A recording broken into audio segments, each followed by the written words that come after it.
وقال النبي صلى الله عليه وسلم إن أفضل أيامكم يوم الجمعة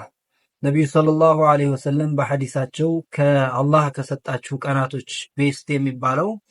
የጁሙዓ ቀን ነው። ይህንን ትልቅ ታላቅ ቀን ደግሞ በእኔ ላይ ሶለዋት በማብዛት አሳልፉት ብለው ነቢዩ ሰለላሁ ዐለይሂ ወሰለም ተናግረዋል። ከዛም ቀጠሉና በዚህ ቀን ሶለዋት የሚያወርድ ሰው ወደ እኔ ሶለዋቱ ይደርሳል ብለው ነቢዩ ሰለላሁ ዐለይሂ ወሰለም ስሉ ሶሐቦቻቸው ደግሞ እንዴት ሆኖ ነው ያ ረሱላላህ ሶለዋት የሚደርሰው በእናንተ ላይ ሲሏቸው ነቢዩ ሰለላሁ ዐለይሂ ወሰለም የአንቢያዎች ጀሰድ ሰውነታቸው በአፈር አይበላም ህይወታቸው